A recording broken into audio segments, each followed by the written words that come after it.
the home of raw, unfiltered takes on the world of NASCAR. Welcome to Stuck in Neutral Radio with your host, CJ.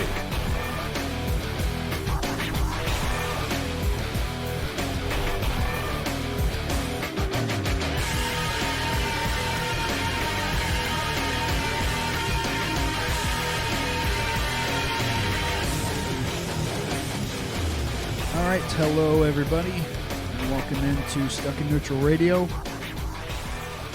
February 7th, 2023, just 2 days removed from the wondrous clash at the Coliseum, Take Two, that happened this past Sunday. We'll be getting into that and a whole bunch more stuff here this week. For anybody who is listening and curious as to what's going on, welcome to the first ever official running episode of Stuck in Neutral Radio. I have tried this many times before and have failed multiple times. Nothing to do with anything except for the fact that I just kind of felt like I was making mistakes, kind of felt like what I was doing was not worth my time for a bit. As far as, making content, I didn't find the enjoyment, I guess, is what I should be saying. Not that I didn't feel it was worth my time. It was more of just I wasn't finding enjoyment in it. I tried very many different versions of this before. The versions I tried before were just sitting it down and having some formulaic thing laid out in my head and trying to do a podcast that way. And then I tried to basically copy and paste from something else in my last version of an attempt to do this, where I kind of tried to do almost like a sports talk show type format where I actually had video, and it was not my thing. It was just not my idea, and I didn't. It felt good at first, and then after a bit, it just kind of fizzled out very, very quickly because the time and effort it took to go through the video and make all the little animations and stuff as close as I possibly could to what I was hoping for, I felt it was not worth doing. And I wasn't feeling, I came at the end and I was proud of what I did. I came at the end and I felt like it was just a cheap version of something else. So I ended up just deciding that I was going to stop doing podcasts until the next NASCAR season began. I took time off during the 2022 season, didn't do anything really content-wise or podcast for NASCAR at all. And now that we are back here in the season of 2023, I am ready, willing, and able to start this thing back up and do it for the foreseeable future. As far as the format goes, I don't want to do a format because I think that's what sucked out the fun in the first place. And that's partially the reason why I just decided, you know what, today is a good day to start this back up and just get going. So from now on, it'll just be me sitting in front of a microphone, hold a microphone in front of my face, and just speaking my mind, because that's truthfully what most people I think would be most interested in listening to, is just somebody's ramblings on the sport that is NASCAR. I do have some notes and stuff that I will kind of lean on with every show. It's not like I'm going to stick to a format where I'm only going to talk about something for a certain amount of time and then stop. I'll talk for as little as I want or talk for as long as I want. But the number one thing I think I want to start the show off is start the thing that started the season off, which is just the LA Clash that happened this past weekend on Sunday. This was the second time that they went and attempted this. I will review. So the one thing that is going to be a mainstay, just a quick reference, a reference to what's going to happen in the future is what I mean. This is going to be mostly, I'm going to talk about just headline topics and news and stuff, and then every single week I am going to at the second half of the show, no matter how long it takes, I'm going to review and talk about in detail each and every single one of the races from this past weekend that are within the three main series.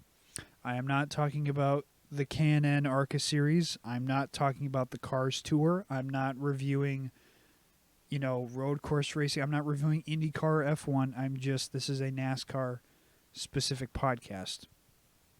So I will be reviewing each and every, so next, not next weekend, but 2 weekends from now is going to be a fun show because it's going to be pretty long because I'm going to sit down and talk about all three races that happen at Daytona in 2 weeks.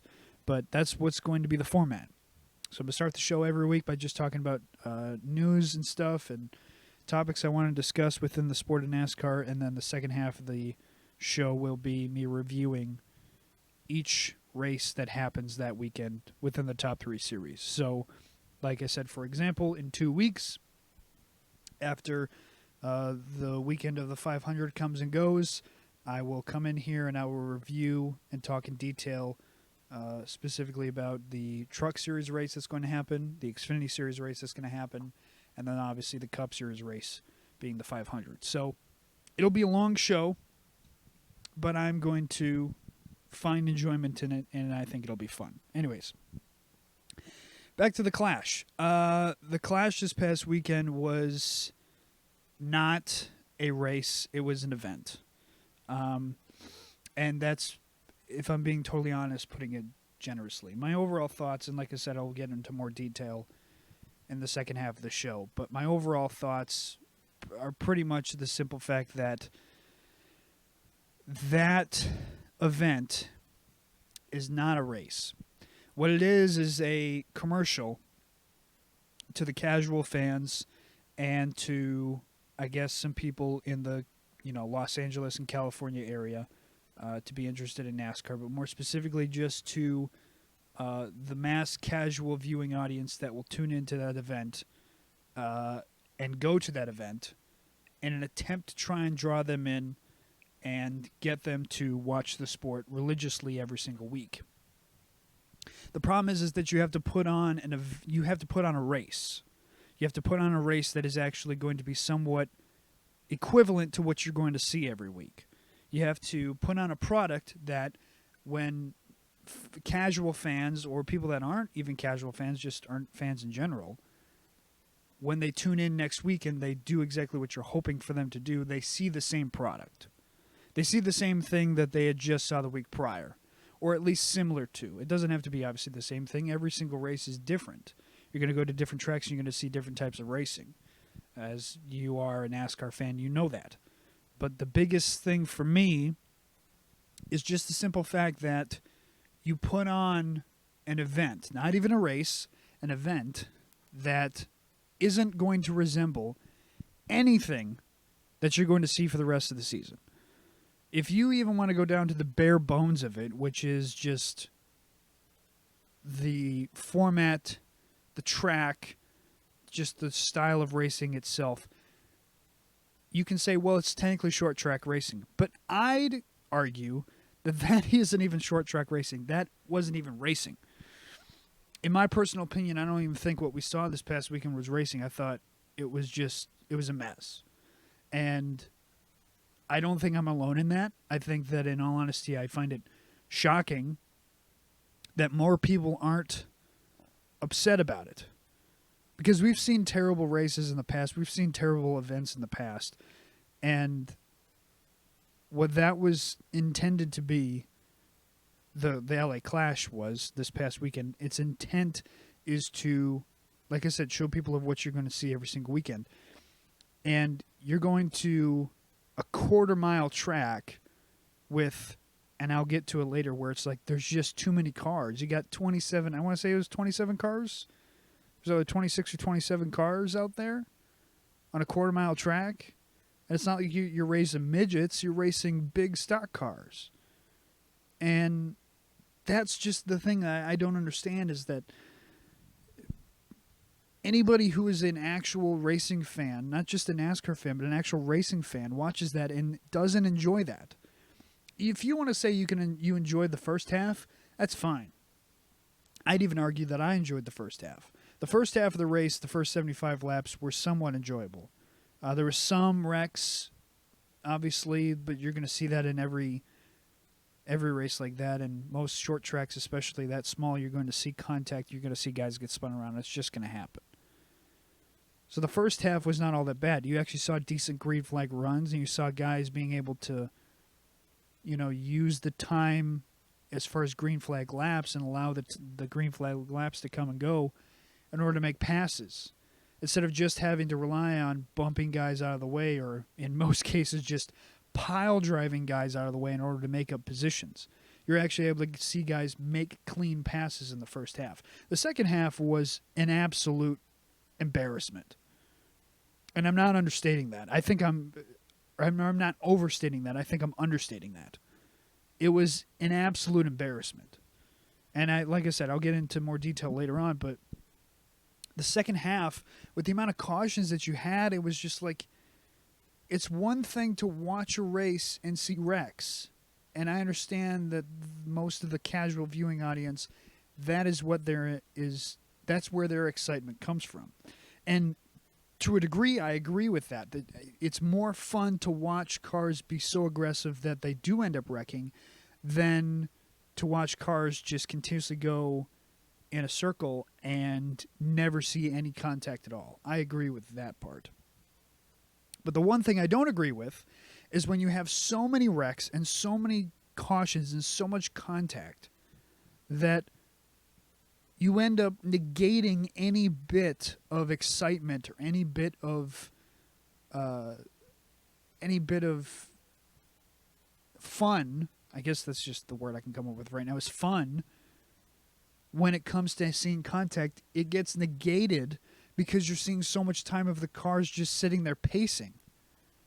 The fact that this was a race that was 150 laps and a quarter-mile track, and the cars were not even supposed to get anywhere near running out of fuel. They weren't even supposed to get near, like, being in the risk of running out of fuel.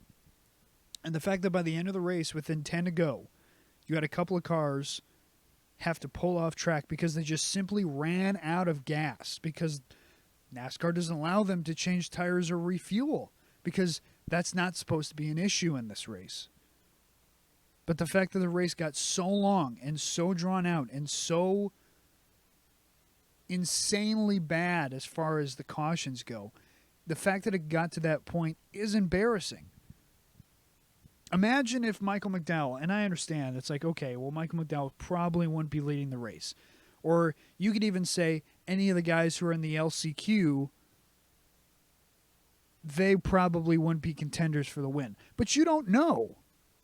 You don't know what could happen. You don't know what somebody runs into some problems in the LCQ. And the main reason why McDowell and Gilliand ran out was because they were in the LCQ and you're not allowed to refuel after the LCQ, supposedly. That was the vague explanation that we got on the broadcast from Larry McReynolds. But the fact is that you have a race, like I said, where let's just say Chase Elliott, for an example. Now, Chase had a terrible clash, and he had no chance of winning the race, and it was obvious. But we'll just say, for happenstance, let's say that Chase Elliott, some switch flips from the LCQ to where he can, for some reason, he's been able to find something everybody else can't, and he's able to maneuver himself up towards the front and contend for the win. And imagine he runs out of gas because of just how many cautions there are. That's a problem. That's embarrassing. That is embarrassing because it shows a lack of awareness when it comes to the people who run this sport. And trust me, the drivers are not exempt from this, and I'll get to the drivers in a second. But the fact is that you run an event, and I'll read this quote by Ben Kennedy in a second because he's trying to play damage control right now, and he is one of the major people to blame for this. But when you have a group of people who run this sport, and they're the ones coming up with the ideas, and they're the ones putting the rules in place, and they're the ones making the decisions on where we go to race and where and all the rules and, everything that's allowed and what cars and everything. And they show their ineptness so often that it's beyond me. It is beyond me.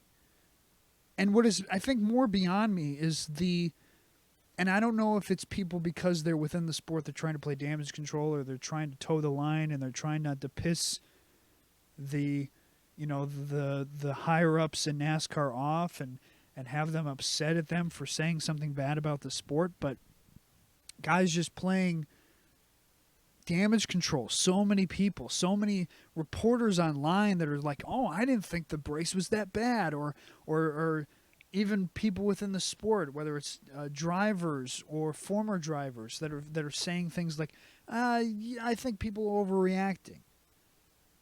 I didn't fully listen to Denny Hamlin's podcast today. Denny Hamlin, if you're not aware today, released a brand new podcast that he's doing. I don't know how often he'll release episodes, but his first episode came out today. And he talked about the Clash. And the main thing I heard about him was him talking about Chastain, and we'll get into that later on. But the main thing that I take away from the Dale Jr. one, because again, I didn't listen to the Dale Jr. podcast. But the title of the podcast that he has is, let me read this, because I want to say it's like just something about overreaction. I want to say it's like Clash overreaction or something like that. But even if it's something close to that, it's just Clash overreactions. Yes. It's like I already know by that title that one of the two co-hosts of that podcast, Dale Jr.'s podcast, are going to end up saying, I think people are freaking out way too much about how bad the race was. Oh, the drivers, sure, there was a lot of cautions, but because I can already tell you what the damage control thing is. Sure, there's a lot of cautions, but the racing itself all wasn't that bad. I mean, hell, we had a great race last year. I think Kyle Busch had probably the best quote, and I cannot believe I'm saying that Kyle Busch had a good quote, but he came out and said, yeah, the race, it was just not good. People were being disrespectful. People were just flat out running over people, but he kind of alluded to the fact that it's not just the drivers there. It's like, well, sure, we had 5 cautions last year compared to the 15 or 16 cautions or 17 cautions that we had this year, but maybe last year's the anomaly. And I can tell you right now that he is 100% right in that statement. Last year was the anomaly because the equation is you have big stock cars, a large amount of stock cars, and a small confined space and a very small confined track. Where the corners, literally every single corner you're making a U-turn.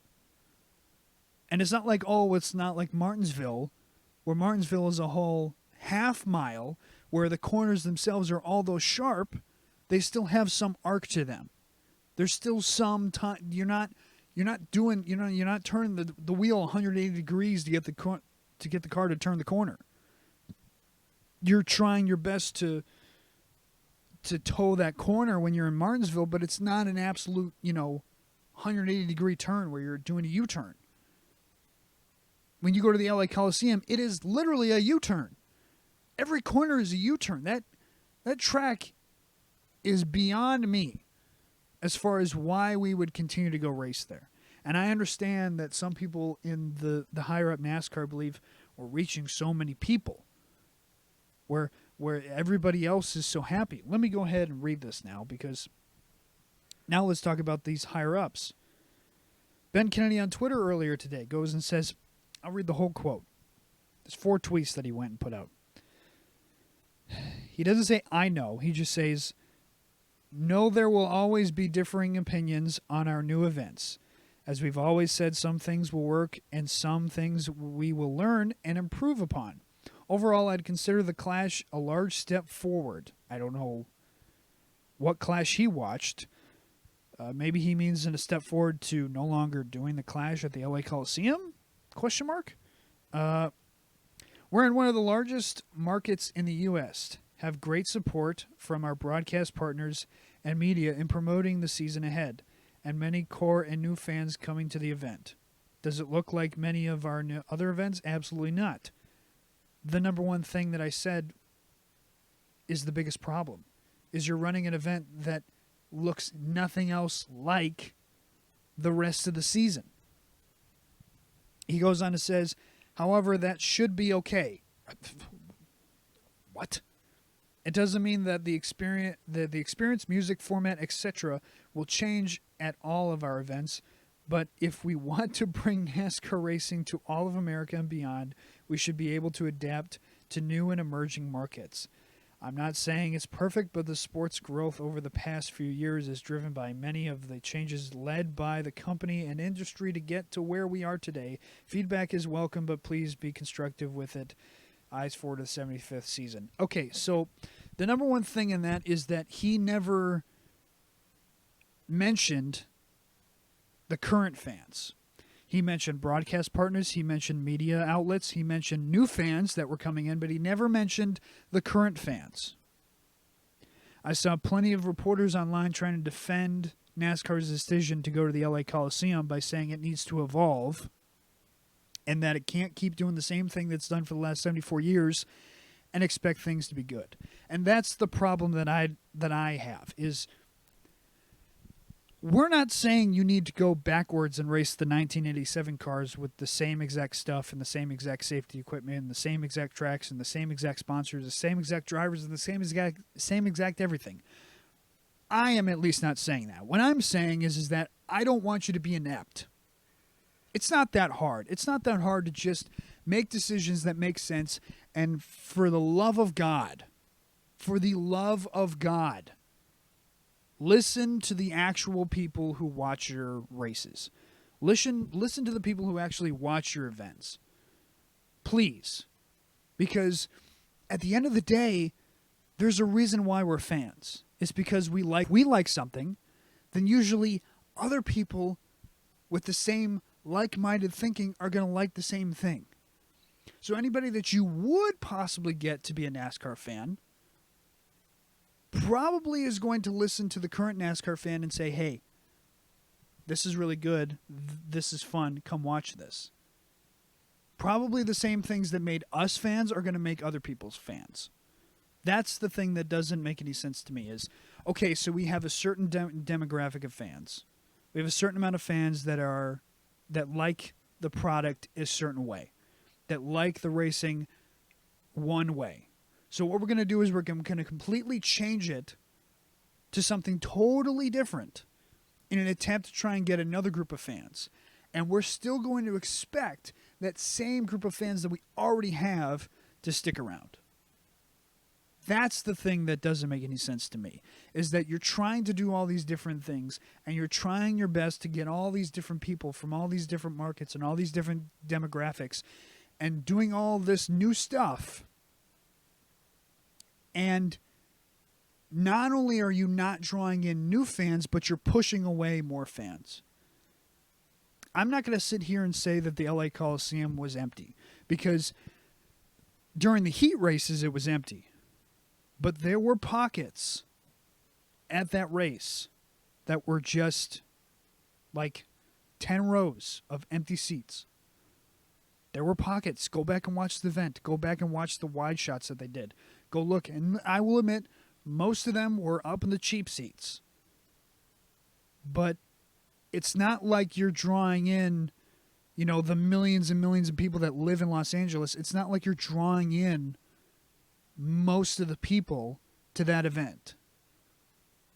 And it wasn't like you just had a NASCAR event. You had musical performances before the race by multiple artists. You had a race, then you had a halftime show from a major musical artist, and then you had another half of a race. So it's not like you just had the 150-lap race. You had at least 3 different musical performances throughout the event. And God knows how much you paid those people.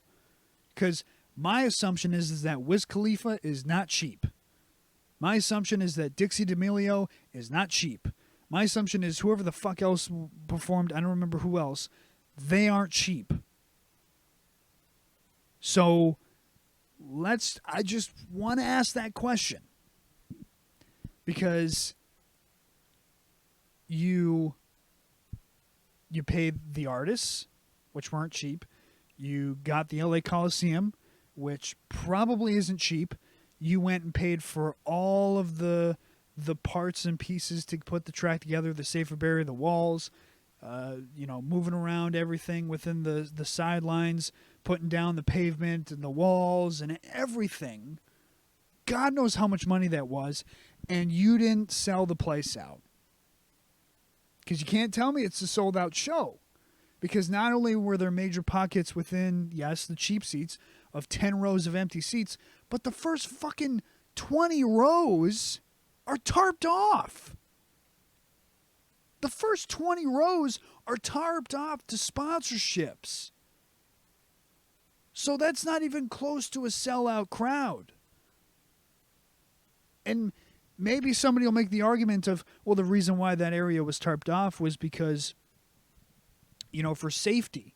Can't have somebody sitting that close to a temporary wall. Well, two things. One,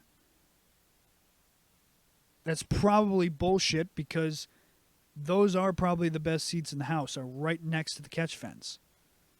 You go to Daytona, and the seats right next to the catch fence, they're lined up, shoulder to shoulder. Everyone wants to get as close to the track and close to the catch fence as they can. It is a valuable seat. Number two, if you're telling me that they didn't have people sit that close because of safety, because it's a temporary wall, well then why on earth do you have that temporary wall? Maybe you should make a better, more secure, and more safe temporary wall then.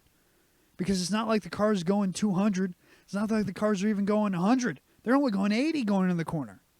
And that's at their fastest. So you can't tell me that this event is a smashing success. You can't tell me this event is a smashing success and present me with that. Because put aside all of the things that I just said about the crowd not being sold out, the amount of money that you put in for the performances and everything, and you still had pockets of seats empty. But just the racing product itself, how is somebody who, take out the person who isn't even a racing fan, take out the person who's like an F1, take the person who's an F1 fan or an IndyCar fan or just an open wheel fan in general. Somebody who isn't a NASCAR fan but is a fan of racing. And they go, you know what? Got a free Sunday night. There's no Super Bowl. The Pro Bowl is absolute ass. I'll just tune into the Clash and see what happens. And they see that. You expect them to be impressed with that? You expect them to be like, that's going to have me tune in every week now. God, now I have to tune into the 500. Now I have to watch the entire 2023 season from start to finish. You're telling me that a casual racing fan, after seeing that, wants to come back in 2 weeks and watch the 500? Are you kidding me? If I watched an F1 race and they had a race that was that wreck-infested, to where, as I believe Mike Joyce said in the broadcast, like 7 or 8 cars out of the 26 or 27 that were in the race were not involved in a wreck, and that was still with like 40 laps to go. And if I'm a NASCAR fan and I tune into an F1 race and they have something like that happen, I'm never watching an F1 race again. Why would I? As an actual racing fan, I want to watch racing. I don't want to watch an event. And whatever the hell that clash was this past weekend was not a race. That's an event. Because, in all honesty, the racing was a backdrop. The racing was a backdrop to Wiz Khalifa and the other musical performances. It's a backdrop. And If it wasn't a backdrop before the race start, it sure as shit was a backdrop once the race ended. Because Jesus God Almighty Christ, that race at the end fell apart. And trust me, I'm not putting all the blame on the people who run the sport. The drivers were absolute idiots. But I'm not going to put all the blame on the drivers, and I'm going to put more blame on the people who run the sport. You want to know why? Because the drivers didn't ask for 27 cars to be on a quarter-mile track. Go watch that race again. I'll talk about it in the review. 90% of the wrecks that happened in that entire race were because some guy, 5 cars back, misjudged the corner because everyone else is stacking up getting into the corner, that they don't have enough time to slam on the brakes before hitting the guy in front of him. Fucking A. How many times were like the 5th car in line, like 3/4 of the way down the straightaway, or still at the start-finish line, for Christ's sake, in the middle of the track, before they had to slam on the brakes to try and stop themselves from not hitting the car in front of them because of how bad the stack-ups were. And then most times, if not every time, the guy wouldn't be able to judge it right or wouldn't be expecting it. Slam on the brakes too late, hit the guy in front of him, create a giant domino effect, and hit the last guy in line before he gets shot up into the corner and spun backwards. I mean, what is that? That's not... There's a reason why when you go watch short track racing, go watch a modified race, or fuck, the Cars Tour is coming to Flow Racing. Go get Flow Racing this season and watch the Cars Tour. I guarantee you, one of two things in every single one of those races will be true. In every single one of those races compared to whatever the hell was last night. Or not last night, last weekend. It will either be maybe close to the same size field, but a shit ton smaller cars on a bigger track, bigger than a quarter mile, or around the same size cars, or maybe a little bit smaller, but a hell of a lot smaller field. I guarantee you won't see too many races on Flow Racing this year, specifically mostly short track racing, local short track racing. You won't see 27 cars on the track at the same time with that big of cars. You just won't. That's why it's laughable to me that anybody, even after watching that event, is even considering a points race ever at that track ever again. With all 30, because they were saying 40 cars, but we'll be realistic and say probably 36 show up. And any open team will want nothing to do with that race because they will end up with a wrecked car at the end. You want to put 36 cars on that track. You want to add 10 more cars at the end of that field. Which, one, how the fuck are you going to do pit stops with 36 cars and an infield that can't fit 10 cars and 10 cars pit crews and all their shit? How do you expect to have a points race there under any circumstances with 36 cars there? How? It's unrealistic. It's stupid. It makes no sense. So to the people out there who are rightly pissed off, you have a right to be pissed off. You have a right to be upset. You have a right to sit here and go, that event was stupid. That event sucked. It was an embarrassment. It made the sport look worse. I guarantee you any person, racing fan or not racing fan, who wasn't a fan of NASCAR, who tuned into that event, asked themselves, what the fuck am I watching? It maybe isn't as embarrassing as Dana White's slap shit on TBS, but it sure as shit is pretty close. Because Jesus God Almighty Christ, that wasn't racing. That was just bumper cars. There was so little racing in whatever the hell that was that you can't consider that racing. And anybody who thinks I'm overreacting or anybody else has been overreacting to this, go watch the race again.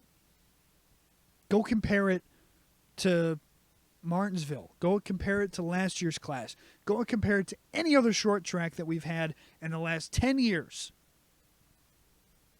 Tell me where you can find a race as bad as that.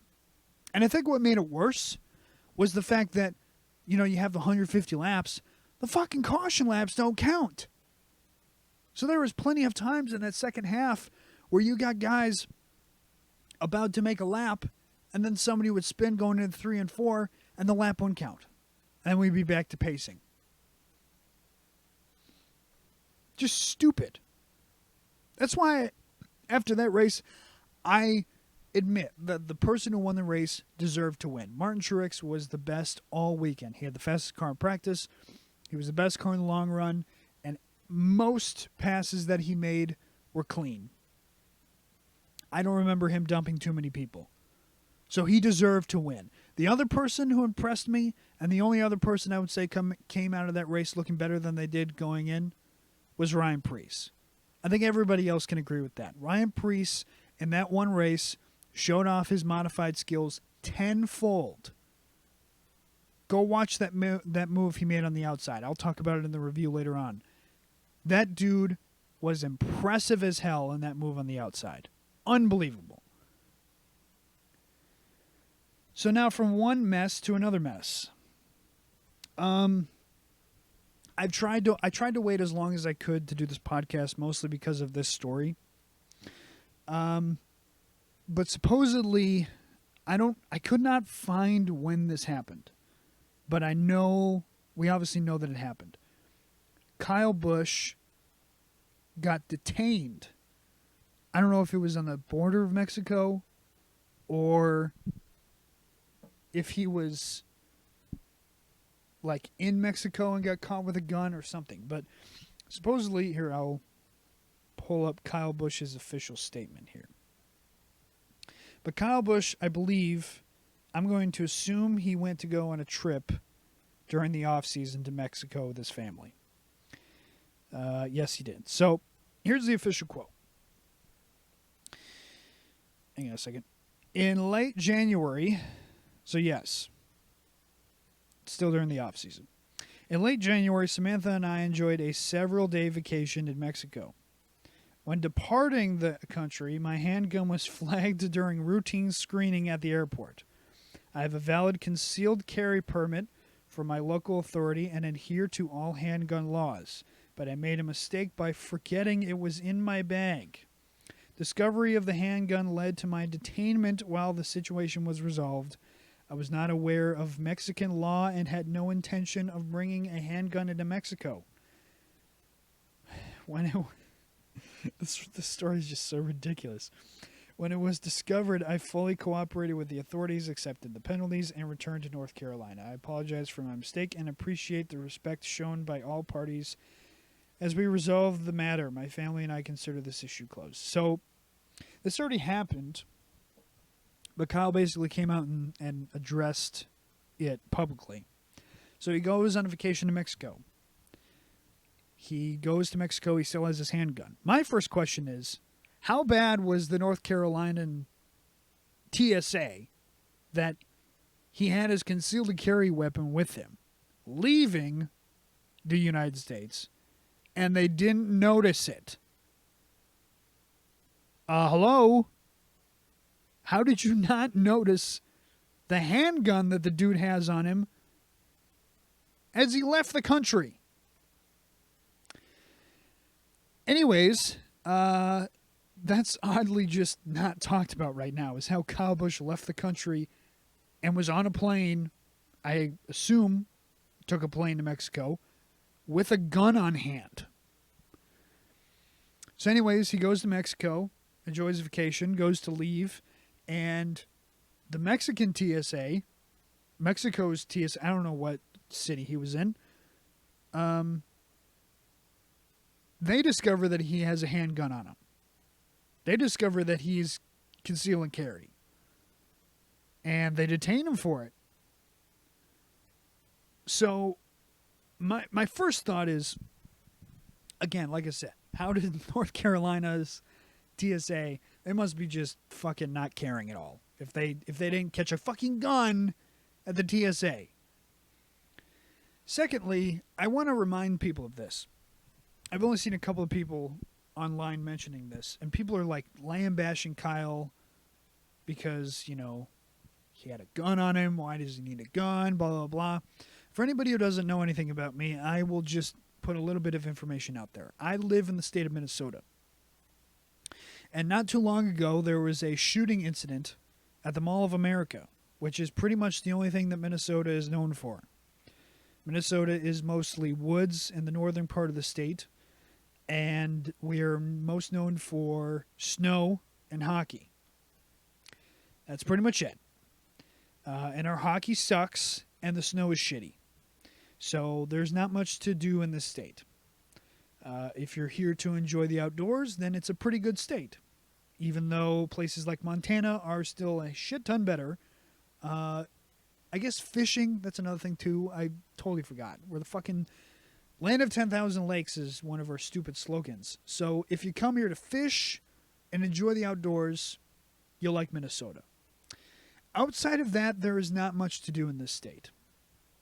Outside of the Mall of America. Now, the Mall of America, if you've never been, I'm not going to sit here and say it's the greatest place on earth. Probably there are plenty of other places in California and Florida and Texas and New York and Las Vegas and probably even fucking Vermont that are better than the Mall of America. But the Mall of America has it's a mall, it has mostly stores and it has that theme park. And if people don't remember, there was a shooting not too long ago at the Mall of America. And funny enough, for people who don't know, Kyle Busch was at the mall when this took place with his son at that theme park at the Mall of America. They were leaving the theme park when the shooting started at the Mall of America. Now, I'm not sitting here saying that Kyle Busch had bullets flying by his head, but the dude probably got scared pretty badly because he's sitting there like, I am unarmed. I have nothing right now besides a hope and a prayer to make it out of here with my son. He probably learned his lesson right there. So for people who are bashing it, and trust me, this will probably be the only time that I will defend Kyle Busch in all the podcasts that I will ever do. But for people out there who are like bashing Kyle Busch for having a concealed and carry, dude, try going through a shooting situation, not a drill like you do in school, but like a real live shooting incident at a public place like the Mall of America. It's probably terrifying. And Kyle's a public figure. Kyle is a public figure. Kyle has not made too many friends. He's made mostly enemies. And for anybody who is a normal-brained NASCAR fan, they know NASCAR fans are fucking insane. They are insane. So to sit here and bash Kyle Busch about having a concealed and carry, now the one thing I will bash him for is him forgetting. How the fuck do you leave your house and forget that you have a gun on you? Especially when you're going to a different country. I would make sure I am fully aware of everything that I have on person with me at all times if I'm leaving the state, let alone another country. So to that point, Kyle's an idiot. Kyle's an idiot because he brought a gun to Mexico, yes. But at the same time, the dude probably did forget, and the dude has a concealed and carry because he went through an actual live shooting situation at the Mall of America. That is terrifying.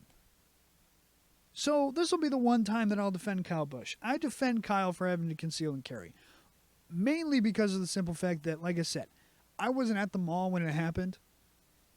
But I can understand if he's in that situation. I can completely understand why he would have a concealed and carry with him. Completely understand. Now, him being ignorant to Mexico's laws on guns is on him. That's just flat out stupid. But speaking of stupid, so Denny Hamlin went and like I said earlier, released his new podcast, and I'm going to play a clip here in a second. He talked a little bit about the Clash and talked about Ross Chastain's incident that happened at the Clash with him and how Ross was one of the many people who dumped Denny Hamlin. That wasn't like many people dumped Denny Hamlin, but he was one of the people that dumped Denny Hamlin. Did the dumping. And he talked about it on his podcast. Here's Denny Hamlin. You really have to dissect all these wrecks. Like when I got wrecked by Chastain, I'm just like, I don't even know, like, well, was it him or was it like someone else? Now, Yeah. You've seen the replay now, though. it was him. Yeah. Shocker. But yeah, he just gassed it up early like he did at Gateway. And, you know, didn't you say something about awareness? Yeah. On the plane? I said it's just astounding that when Ross is running behind you, that at this point, you know, after the third, fourth incident, they see the 11 bumpers like, okay, I'm going to just tiptoe around this one. And that's not the case whatsoever. Like, it blows my mind. It still just drives in. Yeah. He's racing as hard as he can. I think it's, simply because it's just there hasn't been, when your kids misbehave, I'm not calling them kid, by the way. When your kids misbehave, you just got to keep upping the punishment until it really kind of gets their attention. So Danny goes and, as you heard there, makes a comparison to childish stuff and blah, blah, blah, blah, blah. Anyways, so Danny, I don't understand why Danny can sit there, and I don't know who his little stooge that's running the show with him is. I think that he is like his PR guy. I think also that Danny went and said something about how he like runs his Twitter, which if that's the dude that he's got sitting there being on the podcast with him, then I don't know if I'm even, I won't take a single thing that guy says seriously because he's just a PR guy. So he'll just sit there and tell Denny everything he says is correct. But at this point, I don't know how anybody, even a Denny Hamlin fan, can sit here and say anything other than he's a puss. He's a wuss. The fact that the PR guy dude that's sitting there with Denny Hamlin says, well, you'd think that he'd have more self-awareness being around a guy who you just dumped 6 or 7 times season prior. You'd think you'd have a little bit more patience. Why the fuck would I? If I'm Ross Chastain and I dumped you, we'll say 6 or 7 times last season, it probably is close to that number for how many times I remember him getting dumped by Ross Chastain.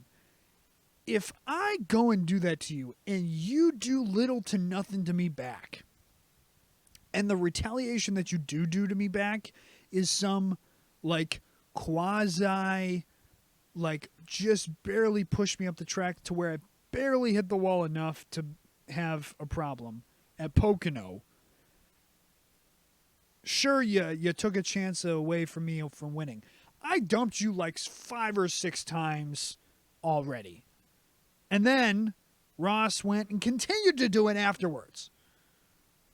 Why would I take Denny Hamlin seriously anymore? Why would I take anything that Denny Hamlin says seriously anymore? This is why this podcast that he's doing now, it's almost just like, okay, he's going to say stuff that's quote-unquote controversial. But like his controversial is like a diet version of what actual controversial is. Especially considering the fact that the dude continuously keeps talking about Ross Chastain. And everything that he says is like, well, maybe I have to up the punishment a little bit. If, you're giving your kids a punishment and they don't take to the punishment, well, then you got to up the punishment and to wake them up. It's like, you won't do anything. You won't do anything. You will just sit there and take it because that's what you've continuously kept doing. It's just sad to watch. It's sad to sit there and have you try and tell me that you're going to you're going to get back at him. You haven't gotten back at him at all. Ross Chastain is so in Denny Hamlin's head, it's insane. And it's more insane because last season, a dude, Denny Hamlin, guy who's been in the sport forever, done so much, won so many races, never won a championship, says he's going to stop Ross Chastain. Said all season last season, oh, he's got it coming to him. Oh, he's got it coming to him. He won't win that championship, I guarantee you. Everyone will make sure he doesn't win that championship. He didn't win the championship. Sure, Ross Chastain did not win the championship last season. But did you watch the fucking race? The dude finished second out of all chase guys. The dude finished second in the point standings, technically. Denny Hamlin didn't even make the Final Four. Ross Chastain made the fucking Final Four. And not only did Ross Chastain finish second in the point standings, but it's not like, oh, he was in contention to win the championship, was going to win the championship, but Denny Hamlin stopped him. Nope. Ross Chastain just kept driving his race at Phoenix. Denny Hamlin didn't do a goddamn thing to him and made Denny Hamlin look like an absolute bitch because of it. And it's not like Ross Chastain was the one that made him look like a bitch. Denny Hamlin made himself look like a bitch by not doing anything. And to all those Denny Hamlin fans out there who'll say, well, he got him back in Pocono. Well, what about the other fucking 6 or 7 times that he hit him? Was he going to do anything about those? I mean, at some point, we have to be honest about Denny Hamlin, and I think it's pretty obvious. He has made it very clear that you can do whatever the hell you want to him, and he won't do a goddamn thing except sit there and complain. He will sit there and take quote-unquote subtle shots at you, and that's the most he'll do. I don't know why any driver would be afraid of Denny Hamlin at all going forward. He has, without a doubt, made himself to look absolutely foolish. Without a doubt. And him just saying that whole, well, you gotta be more tough on your kids. Just shut the fuck up. You have made yourself look terrible. Your words are meaningless now. There's nothing that you could say that would have me going, ooh, I wonder what's going to happen. I already know what's going to happen. He's just not going to do anything. He's just going to sit there and keep talking because that's always what he does. Okay. Now that I got my Denny Hamlin rant out of the way, let's talk about something that's actually sad. Last piece of news before we get into the full review of the LA Clash. Todd Gilliand, it was announced today, is now racing part-time, technically, this season in the Cup Series. 3 of his races have been now given to Zane Smith. My assumption is that it has to do with sponsorship and funding. Also the fact that Zane Smith just went and won a championship for Front Row Motorsports in the Truck Series. And he is the hot young prospect that Front Row has right now. Without a doubt, if you ask me, most of the prospects within the Xfinity Series and the Truck Series have been plucked dry. There's a few names left. I would say John Hunter, but he's kind of like he had his one good year in the Truck Series where he was just hot shit and he just did everything right, and then he still didn't win the championship, which is not his fault. You have a convoluted, stupid point system that's going to happen. But last year he was not all that great, and then now he's getting a shot at Xfinity Series this year, and he did have a couple of Xfinity Series races last year, and it wasn't all that impressive. Chandler Smith, I know, is somebody that is finally making the move from the Truck Series to the Xfinity Series. That's a name, I guess. But he's so far away from Cup Series racing. It's insane. He's not close to ready. He needs to be in the Xfinity Series for at least 3 to 4 years. He's a long ways off. There's some people that will say Hallie Deegan. She's still kind of trying to find her footing. She does have a big advantage because she is a minority, and she's going to get opportunities because we don't have very many women in the sport itself.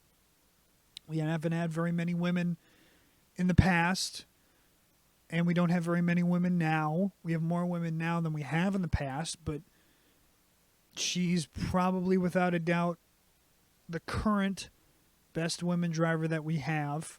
So she's going to keep getting opportunities. But again, she's very, very far off.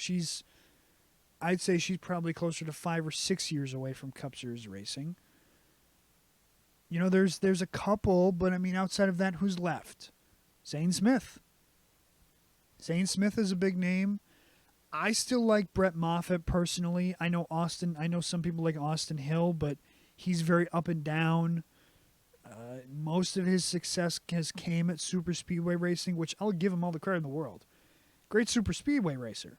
That's why the dude's getting the opportunity to race that 62 car at the 500 in 2 weeks. And other than that, though, who's left? You know, as far as talents, like, I think this year, as far as contenders for the Xfinity Series Championship, I think Justin Allgaier and Josh Berry are the two guys right now who are the favorites. I don't think that Sam Mayer... I think Sam Mayer is probably one of the more overrated drivers in the lower series, without a doubt. I think he's very overrated. I know Brandon Jones, some people think that Brandon Jones maybe, but he's been in the Xfinity Series for so long and with good equipment that you kind of almost have to put your hands up and go, like, when is it going to happen? This sport is getting younger and younger by the year. Like, every year there's a younger and younger guy coming in who's better and better. I get that he's got sponsorship, but boy, he's running out of time. So you almost have to put your hands up and go, who's left? Zane Smith is probably one of at least the top 3 prospects left in the lower series. I'd say he's at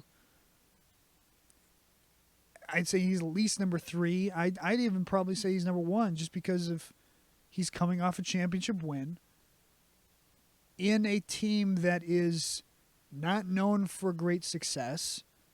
They're starting to get their footing in the truck series, but it's not, you know, an every year thing. Todd Gilliand never won a championship with Front Row Motorsports in the truck series, and I know some people will be like, "Oh, he should have been champion," but it's the same thing. It's like John Hunter should have been champion 2 years ago, but he wasn't. So Zane Smith's getting an opportunity, and I think that the biggest takeaway is, like I said, it's like you have to start to get the dude some Cup Series rides. My theory on this is my grand theory. My theory is that Todd Gilliand is still going to stay with Front Row Motorsports, and I think that they still want him to stay with Front Row Motorsports. And I think that the thought is that they are trying to get Zane Smith some seat time in the Cup car because they don't want him to be a part of the Xfinity Series. They want him to jump the Xfinity Series and be a part of their Cup team. I don't know what Michael McDowell's future is. I'd say that now with Front Row Motorsports, he's definitely been probably the best he's been in his entire career, without a doubt. The time that he's been with Front Row Motorsports, he's had the most success, without a doubt. I mean, the dude's won a Daytona 500, for Christ's sake. So I think he's found some success. And he's ran as consistently as he has his entire career with Front Row Motorsports. But he's getting up there. He's in his 30s. And like I said, the sport is getting younger and younger by the year.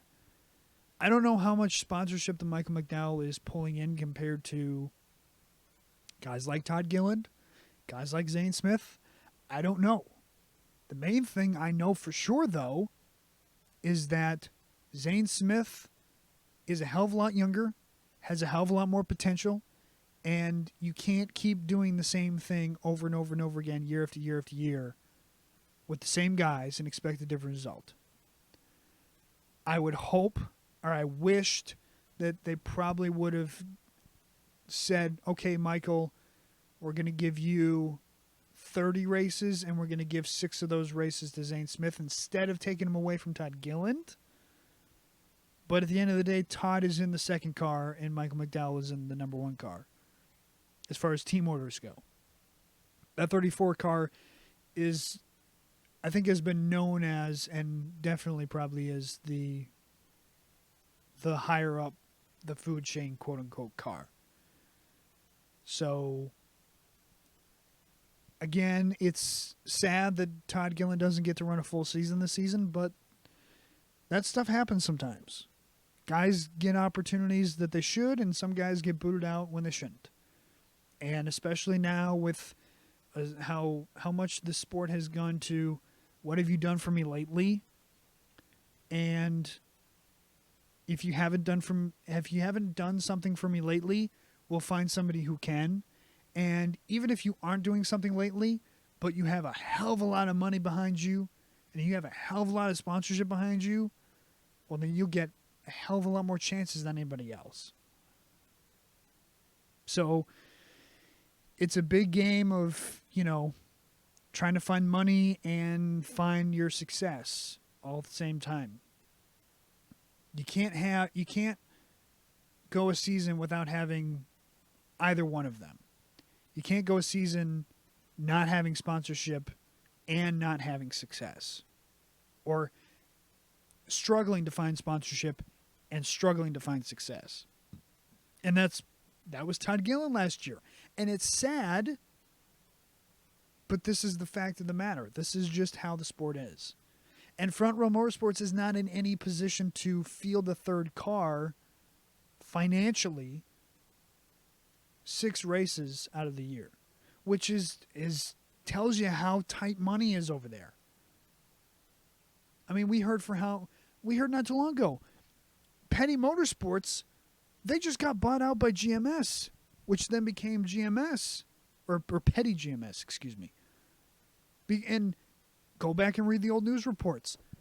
Petty was in serious financial debt and was hemorrhaging money. And they had to call GMS and go, hey, can you bail us out? Can you pay off our debts and get us back to in the black instead of out of the red? Like, can you get us out of the red, get us back into the black? And they had to, in order for Petty to stay alive.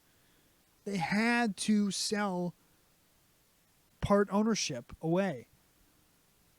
Now, as far as the whole Jimmy Johnson being included in this, there's a part of me that thinks that that's not financial. I think that's just, they'd love to get another partner in there to be part owner at this point. Just to have another voice, and, it's Jimmy Johnson. I don't know exactly, what the conversations were there, but I think that for sure, without a doubt, the sport is so much money, and it always has been, but now more than ever, it's so much money. And so much money as in the sense of, money is the biggest factor. I think that if you were asked most NASCAR fans right now, what do you think is more important, money or talent? They will say money. Because you keep seeing guys get opportunity after opportunity who don't deserve it, but are getting it because of money. Look at Harrison Burton. That guy was okay in the Xfinity Series.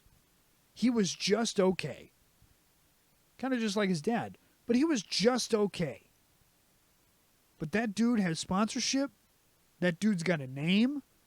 That dude's got... It's a family business. NASCAR's always been a family business. How many times do you see father and son duos, 2nd generation, 3rd generation, 4th generation drivers?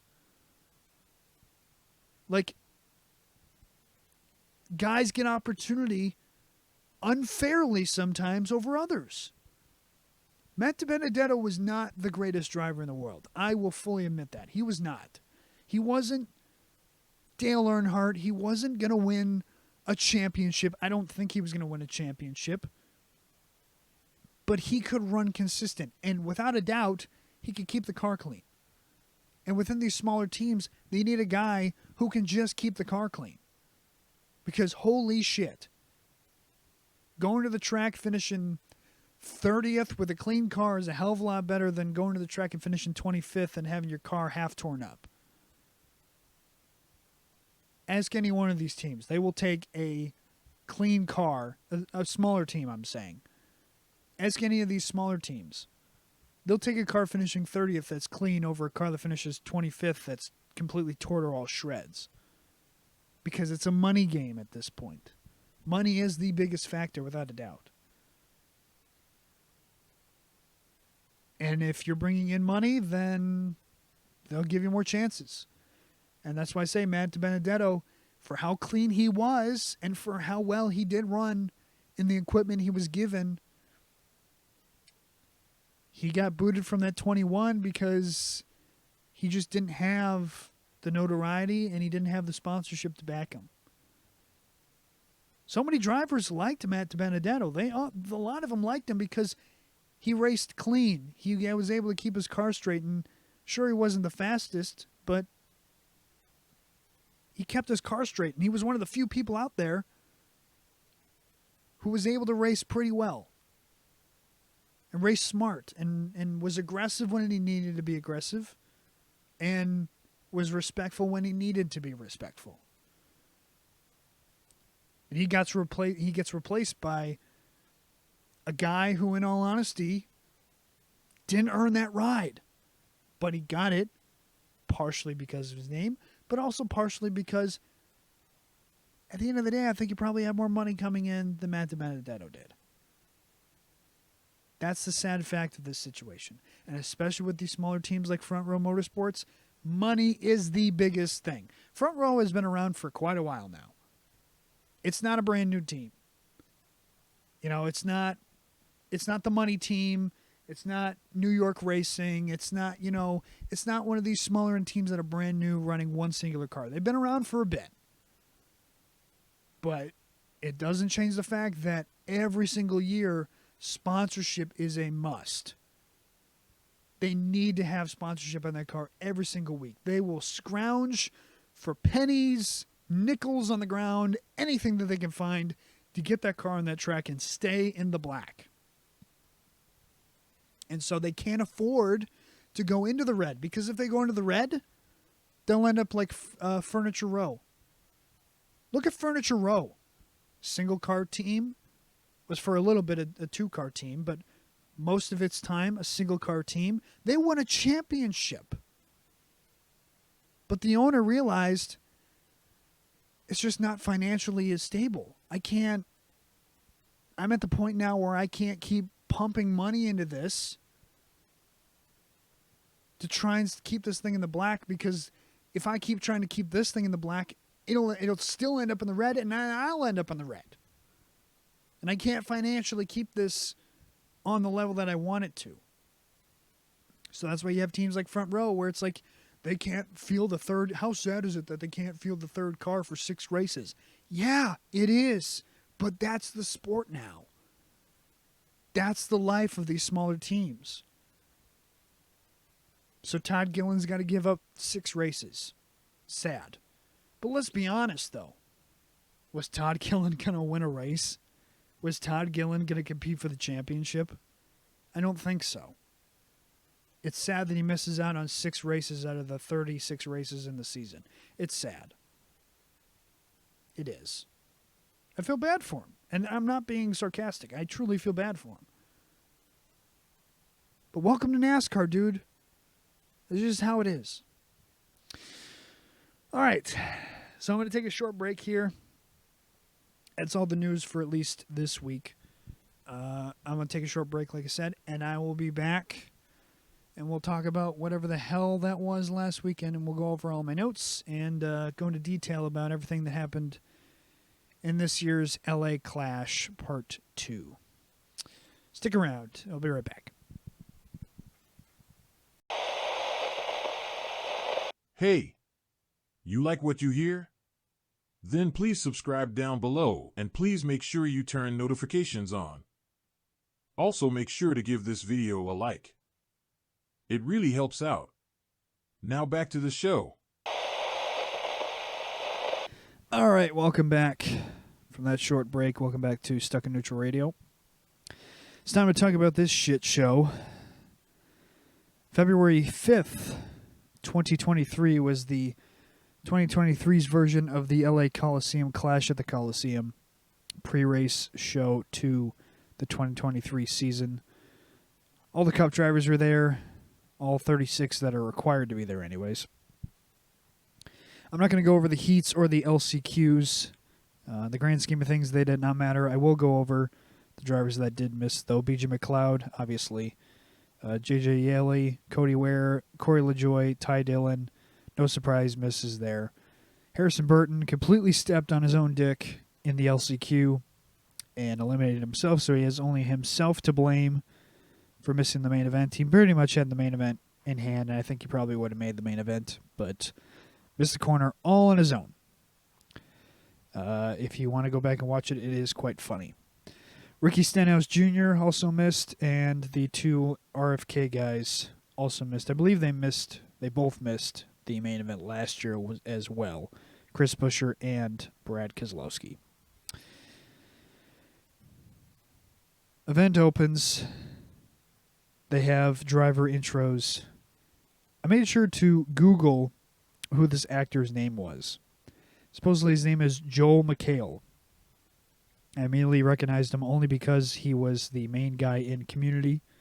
If you ever watched that TV show, it is a pretty good TV show. I'd suggest you give it a try if you haven't yet. But he is the new star of some Fox TV show that I could not care about.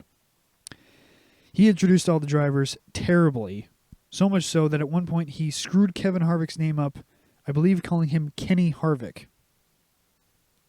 Don't quote me on that. I believe it was another name other than Kevin that started with a K, though. Anyways, drivers got all the way to their cars. Everyone got lined up. Almirola had the pole for the event. Race starts. Almirola ended up getting off to a decent lead. And right off the bat, everyone right off the start has all four tires on the rumble strips. Pretty much, yet again, for the second year in a row, showing that those rumble strips to try and keep drivers away from that inside wall is absolutely meaningless. Although drivers would say that there is a little bit of banking on the actual track versus the rumble strips, it's pretty obvious that it was not enough to even make a difference at all. Everybody drove on the rumble strips all night long. If you weren't on the rumble strips, then you were doing something wrong, pretty much. Not too long after the green flag run, we got our first caution of many in this event. Eric Jones ended up getting left-reared by Michael McDowell. You'll be seeing a lot of left-rear contact in this race. Eric actually got hit so hard in this that he actually broke something. I don't remember exactly what he said he broke. But he ended up being out of the race only 17 laps in. So a pretty bad start for Eric to his season. Then they went to the restart. Only a few laps after the restart, we had another caution. Or another spin. This one did not bring out a caution, actually. It was Christopher Bell who almost got completely spun out, but ended up saving it. And then during the replay, Eric Almirola got hit out of line by multiple cars. Yet again, entering the corner, somebody had pile drove him. A couple of cars drove into each other, misjudging the corner. No surprise there. Eric Almirola got hit out of line, so he ended up getting shuffled all the way back. Not too long after that, the second caution ended up happening on lap 24 after Blaney got pile driven into the corner and spun. It was by multiple cars. There was no one person at fault yet again.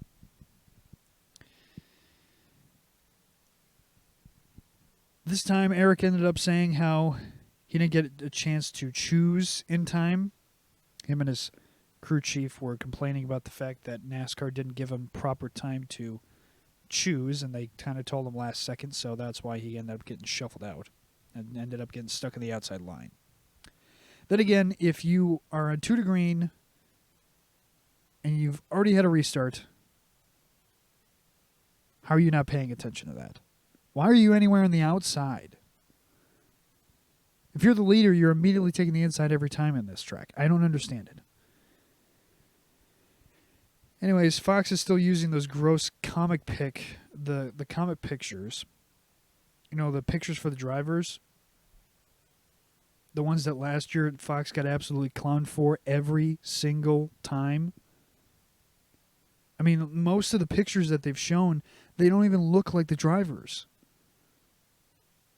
The one I saw on Twitter, at least today, going around, was the picture of Denny Hamlin. And for some reason, he has a goatee. And funny enough, one of the small clips that I heard from Denny Hamlin's podcast, he said, "I've never had a goatee in my life." So it shows you how well the people who are making those graphics really know the NASCAR drivers. As I go back green, everyone's still running fairly clean. But everyone is only able to make passes if they're able to do bump and runs. So once everyone starts to get a little bit strung out, you can get strung out, but not many people are able to make passes at all because everyone's hugging the bottom line, and the outside line is literally undrivable. Every time any driver would get stuck in the outside line, they'd get shuffled 4 or 5 spots back at least. They weren't really able to hold the outside line unless they really, and I mean really, were very aggressive in pushing down the guy on the inside line as close as they possibly could to make it as difficult as they possibly could. If they weren't doing that, they were losing handfuls of spots every lap. Right as I wrote that down, though, the third caution came out on lap 43.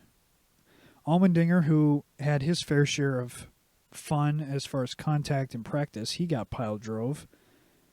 And he got hit as Gibbs hit Gilliand entering the corner. Yet again, another pile drive for multiple cars hitting each other. This time off the restart, Bubba Wallace got a great start on the outside line, and he bumps Hamlin out of the lead after getting a great start on the outside line. One of the few times that we actually saw guys on the outside line be able to take advantage of it. He did have help, though, and Truex kind of helped him a little bit there, but Bubba ends up taking the lead at that point. Hamlin went from first in this scenario, and this is what I'm talking about, because everyone was so tight off this restart. He went from first all the way to 12th, and he ended up having to give up 2 extra spots right at the end in order to just find a spot in line. At this point, Bubba Wallace ends up lapping Eric Almirola, who was just leading and was the pole sitter of the race after he got shuffled back. Pretty much showing that speed means little to nothing here compared to the track position. For most guys, if you had track position, you were going to be fine. Case in point, Bubba Wallace. Not too long after that, the fourth caution came out on lap 74 as Chastain dove on the inside of Denny Hamlin. We talked about this a little bit earlier on. Spinning Hamlin around and sending Hamlin right to the back. This time the field does a quick restart and ends up in the first half at lap 75, coming to an end. So the first half, not too many cautions, only 4. And so I made sure to note, so although the drivers can't change tires or add fuel to the car, the entire race stops and allows all that racing in the first half almost meaningless, cooling the tires completely and nothing mattering besides the track position changing. And I also made sure to note this isn't a race, this is an event, because that's when I officially determined that. I understand that stage racing is a thing still in NASCAR, even though it's, I believe, cross my fingers, starting to get waned out of the sport, with them changing the rules on the road course when it comes to stages and no longer having the cautions at the stage breaks. But with that being said, it's pretty obvious that having a halftime show pretty much solidifies that this was never a race event. You're not going to have a race event and have a 20 to 30 minute halftime show. I know it wasn't 30 minutes, but felt like 20 to 30 minutes. Halftime show of somebody sitting up there lip syncing lyrics to their own songs and stuff, and letting all of that time, all of that effort, everything that went into the first half pretty much meaningless, like I said, besides track position. At this point, the halftime show started. I made sure to note that Wiz Khalifa's performance looked absolutely mediocre. The stage set was a little bit better because they didn't have the same setup like they did last year, where it almost looked like there was just 10 people sitting there watching it. Instead, it looked like there was at least 50. And Wiz Khalifa himself performed and looked beyond disinterested. I honestly don't blame him. So, tracks get refired, or the car gets refired. Cars get refired. A few laps after the restart in the second half, the fifth caution came out. This time only completing a single lap after Gibbs got pile driven this time by a bunch of drivers entering the corner. Dillon off that restart just pile drove both Truex and Wallace from the third position.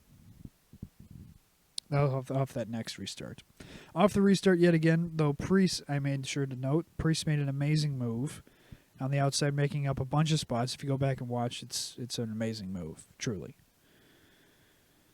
Not too long after that, the sixth caution, though, did come out. Gilliland just got dumped by Harvick. Probably had something to do with something earlier.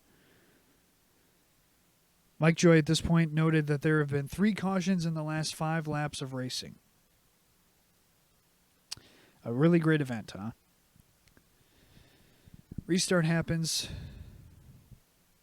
Preece gets off the restart and is showing everyone how to pass without having to make any single contact at all. He was the one person, I believe, besides Truex that actually showed how to actually race around the track. I don't think anybody else really knew how to actually race around the track. Didn't take long, though, for the 7th caution to come out, this time with only 69 laps to go. As Bell turned McDowell completely around coming off of the corner. This time it was not entering the corner, it was coming off the corner. Subsequently, though, McDowell ended up getting into Ty Gibbs pretty hard, and that ended up ending Gibbs' race. He ended up hitting him pretty hard, ended up getting a little bit of air, came down pretty hard, I believe, on the left front, and broke something. So he was done for the race. A lap after the restart, we ended up having our 8th caution. We still technically didn't even complete a lap before we had another caution, as Harvick got his payback, I guess, on Gilliland that time. I believe Gilliland got into Harvick earlier, I meant to say. And then Harvick got his revenge this time. Then, to no surprise, yet again, a few laps later, we had another caution. This time our 9th one. Now you'll notice I'm not counting, if you care, I'm not counting the halfway point as a caution. So that's why, if you go back and watch the broadcast, they'll say it's 10th caution, because they're counting the halfway point as caution. I'm not. So the 9th caution was Allmendinger getting spun around again. This time I just made the note it was a bunch of cars, and it didn't matter who spun him, because it was a combination of a lot of cars, and it didn't really matter how many or who actually caused it, for how many people that were involved.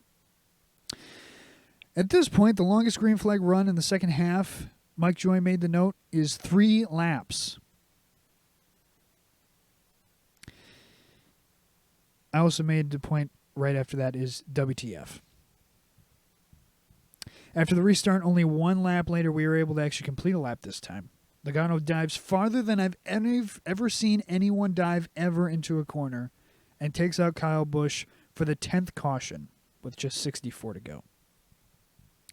This one was the one that Kyle Busch made sure to note in his post-race interview, made Joey Logano look like a two-faced person. Then again, I mean, if you go back and watch that dive bomb, Joey Logano admits to it, but he almost has to admit for how bad it is. I don't know if he actually did lock up his tires or if the car just wouldn't brake or what the issue was in that one specific instance, but it was pretty bad.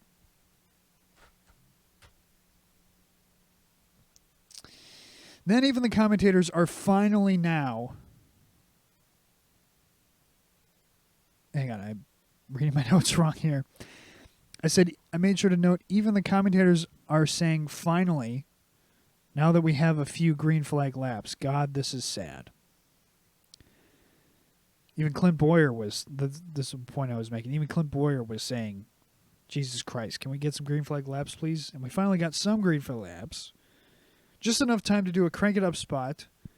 I don't know if it's because of the mufflers, but boy, are the brakes covering most of the sound. Go back and listen to some of those in-car videos. Just listen to them. The brakes are just screeching so much louder than the engine.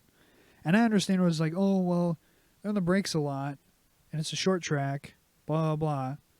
I remember going to Martinsville and Bristol many times, and they're on the brakes a lot, and the brakes aren't louder than the engine. So those mufflers definitely did its job, and I don't know if that was a very good thing. Not too long after that, though, yet again, the 11th caution, this time with 44 to go, as Haley got pile drove by yet again a bunch of guys that was, at this point, it does not matter. I don't know how anyone in this race could care anymore with all these wrecks. I truly don't. Not too long after that, our 12th caution came out, another one. 41 to go this time as Briscoe got spun entering the corner, this time by Gregson. At this point, it's obvious there are way too many cars in this fucking race. 18 cars max should be the main, nothing more. I think if there's anything that is obvious with this race, there were way too many fucking cars. At this point, I made to note, can we just finish this soon, please? It was getting so bad that I was starting to get embarrassed to have even watched this race. This time, it wasn't too long after that, I just wrote, we had our 13th caution, Blaney gets put into the wall, and I no longer could care if I tried. I also noted this another instance of the fact there are too many motherfucking cars. We don't need 27 drivers in this abomination of an event. Blaney, after he got spun, put it very best on the radio. He just said, I'm fucking over it. That is a perfect example, I think, of how most people should have felt and probably did feel at this point. At this point, I noted, I don't know if any Clash race at Daytona previously was this much of a mess. And that's a race made to see giant messes of wrecks. I don't know if I've ever heard of a Clash race having 16 or 17 cautions. Probably because they wouldn't allow the cars themselves with that type of racing wouldn't even allow themselves to have that many wrecks unless they intentionally did it. Finally, though, we got to see some actual racing as Price and Truex were able to battle at the front. This time we were actually able to see Truex actually use his muscles of being able to have a better car in the long run and be able to make the pass on Price and pull away. Unfortunately, though, for Priest, only a few laps later, he got really, really slow all of a sudden down the straightaway. He came on the radio, said that he thought he had an electrical problem. He ended up getting himself stuck outside and falls out of the top five. He was hanging on for fifth, trying to, with William Byron there. But he pretty much fell outside the top five. As I later learned, it, I guess, was a fuel pump issue. At this point, I made a note, because we actually got some green flag laps. Please, God, no cautions and let this hell end. I was praying for this to just finally end and hope and pray that we at least got to see the person who was the best car win the fucking race. At this point, McDowell is all of a sudden slow. He is trying his absolute best to get back on the infield so there is no caution, but he did not make the corner because the fucking turn to get on to the infield is so fucking tight, and he could not make the corner, with him coasting pretty much at 10 miles an hour, and the 14th caution came out with just 10 to go. As I later learned, and as many people learned, it was because he literally ran out of fuel. In a race that you were not supposed to have to fuel, he literally ran out of fuel. And he only ran out of fuel because he was not allowed to fuel. Holy shit. This time off the restart, Dylan and Wallace kept banging into each other coming off of every corner. Bubba would lean on Wallace in one corner. Jesus Christ. Wallace would lean on Dylan in one corner, then Dylan would lean on Wallace in the other corner. Finally ending in Dylan just having enough and just straight up, and I mean straight up, dumping Wallace on purpose so badly that the commentators can't even defend it at all.